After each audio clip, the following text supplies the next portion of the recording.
Mary Beth Hurt, the three-time Tony Award-nominated actress known for Interiors, The World According to Garp, and The Age of Innocence, died on March 28, 2026, at 79 after living with Alzheimer's disease for more than a decade. Reports from People, AP, and other major outlets said she passed away in an assisted living facility in Jersey City, New Jersey. Hurt never chased celebrity in the loudest way. What she built instead was rarer, a career grounded in intelligence, restraint, and the kind of emotional precision that made even her quietest scenes linger. David Sage passed away in Los Angeles on March 12, 2026, at the age of 85. He may not have been a household name, but television audiences saw him for decades without always realizing it. From Seinfeld and Quantum Leap to Star Trek, The Next Generation, and The West Wing, Sage became one of those reliable character actors Hollywood kept calling. His screen career came to an abrupt end after a stroke in 2002, and with it, a kind of performer television rarely makes the same way anymore. Some voices don't just belong to actors, they become part of culture itself. James Earl Jones was one of those rare few. He died on September 9, 2024, at 93, with AP, NPR, and other major outlets confirming he passed away at home in New York. To millions, he was Darth Vader and Mufasa, but his legacy ran far deeper than voice work. Over 7 decades, Jones became one of the most respected performers in American theater and film, winning Emmy, Grammy, Oscar, and Tony honors, a career built not only on power, but on total command. Sam Scarber's life came to an end on March 8, 2026, at the age of 76, closing the story of a man whose life moved through 2 very different American worlds. Long before he became a familiar face on screen, Scarber had already lived a professional football career, playing as a fullback after being drafted in 1971. What came after made him unusual. He successfully crossed into acting, landing memorable roles in The Karate Kid, Over the Top, Cheers, and several TV dramas. He became one of those performers whose face audiences remembered even when the name took longer. According to the New York Times, Letizia Mowinckel died in Rome on February 14, 2026 at 105, after spending her final years in a religious retirement home. The report noted her unusually quiet but historically significant role in fashion history. Working in Paris, she sourced clothing for Jacqueline Kennedy, including the pink Chanel suit that would later be tied forever to the assassination of John F. Kennedy. She was never meant to be remembered, but history kept her work alive anyway.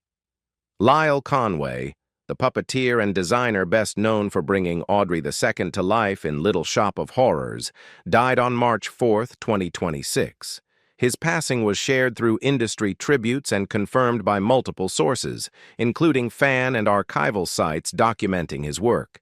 Conway was a key collaborator of Jim Henson, contributing to The Dark Crystal and helping push practical creature design into something far more expressive and far more alive than audiences expected. The New York City Medical Examiner determined that Michelle Trachtenberg died from complications related to diabetes, bringing to a close a life and career that had begun almost unbelievably early.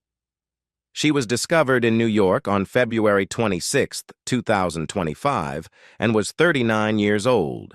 Long before Buffy and Gossip Girl, she had already become a recognizable child star through Nickelodeon projects and Harriet the Spy, later winning a Young Artist Award along the way.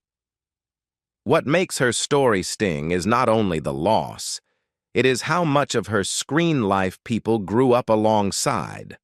The Los Angeles Times and Ventura County officials reported that Naya Rivera's life was cut short in an accidental drowning after she went missing during a boat trip on Lake Piru in July 2020. She was 33. Her young son was found alone on the pontoon boat, and investigators later said Rivera likely exhausted herself getting him to safety. Best known as Santana Lopez on Glee, she had the rare ability to be funny, cutting, vulnerable, and magnetic in the same scene. That may be why her loss still feels unfinished, even years later. Actor Matthew Perry was only 54 when his story abruptly stopped in October 2023. For millions, that fact still doesn't sit right. He had become permanently tied to Chandler Bing, the funniest kind of wounded man on network television, but what made Perry matter went deeper than Friends. He gave sarcasm a pulse. He made emotional avoidance look funny because he understood where it came from. In the years before his death, he had also become unusually honest about addiction and recovery, which made the news hit with a different kind of weight. Less shock, more heartbreak. For years, Shannon Doherty seemed less like a celebrity story than a woman refusing to disappear on anyone else's timeline. That is what made the news of her death land so hard in July 2024. She was 53. Best known for Beverly Hills, 90210, and Charmed, Doherty had spent nearly a decade living publicly with breast cancer, speaking about it with a level of bluntness most stars avoid. She was never easy to package, which may be exactly why so many people respected her more at the end than they ever did at the height of her fame. According to autopsy reporting and later family disclosures, Robin Williams had been battling severe Lewy body dementia before his death in California on August 11, 2014. He was 63. That context made the tragedy feel even heavier because it revealed that one of the funniest and most gifted entertainers of his era had been fighting something brutal and largely invisible. Best known for Dead Poets Society, Mrs. Doubtfire, Aladdin, and Good Will Hunting, Williams moved between comedy and heartbreak with unusual ease and collected an Oscar, multiple Emmys, Grammys, and Golden Globes along the way. Robert Cosby Jr., the 23-year-old son of the Real Housewives of Salt Lake City star Mary Cosby, was found unresponsive in Utah on February 23, 2026. Authorities later confirmed an active death investigation after responding to what was described as a possible overdose call. Unlike the celebrities surrounding his name, Robert was not known for a long career or public accolades. What made his story painful was its unfinished quality. He was still at the age where life is usually being built, not mourned. In the weeks after, tributes from family and those close to him focused less on headlines and more on who he was privately. Liam Payne was only 31 when his story took a devastating turn in Buenos Aires on October 16, 2024. For millions, he remained forever tied to One Direction, one of the biggest pop phenomena of the 2000s. But the years after global fame were far less stable. Reports around his final hours pointed to substance struggles and erratic behavior before a fatal fall from a hotel balcony. Beyond the headlines, Payne leaves behind chart success, a generation of fans, and the uneasy reminder that fame does not always protect the people inside it. George Michael was 53 when one of British pop's most distinctive careers came to a close on December 25, 2016. Found at home in Oxfordshire, he was later reported to have died of natural causes linked to heart and liver conditions. That clinical explanation never really captured the scale of the loss. Michael was not just a hitmaker, he was a cultural force. With Wham! And as a solo artist, he became one of the best-selling recording acts in history, collecting Grammys, global hits, and a reputation for vocals that made almost anything sound effortless. Long before most actors figure out who they are on screen, Cameron Boyce had already become part of a generation's childhood. His life was cut short in Los Angeles on July 6, 2019, when a seizure linked to epilepsy took him in his sleep. He was 20. Best known for Disney Channel hits like Jessie and the Descendants films, Boyce had moved from child comedy into something more promising, a young performer with real charisma, timing, and crossover potential. That may be why the loss still feels so unfair years later. According to the New York Times, Country Joe McDonald, the anti-war singer who became one of the most recognizable voices of the Vietnam era, was gone on March 7, 2026, at 84. He had been living with Parkinson's disease before complications overtook him at home in Berkeley, California. Best known for I Feel Like I'm Fixin' to Die Rag and his work with Country Joe and the Fish, he did more than perform protest music. He helped define the sound of public dissent in America. Paul Newman was 83 when one of Hollywood's most enduring careers came to a quiet close in September 2008. He had been living with lung cancer, though much of that struggle remained private. To audiences, Newman represented a rare balance: leading man charisma without excess, confidence without noise. From Hud to Cool Hand, Luke and Butch Cassidy, and the Sundance Kid, he shaped a generation of American cinema. Beyond awards, including an Academy Award, his legacy rests in something harder to define: the sense that he never tried too hard to be legendary. Actor Chadwick Boseman was 43 when his death in August 2020 reshaped how many people understood his entire career.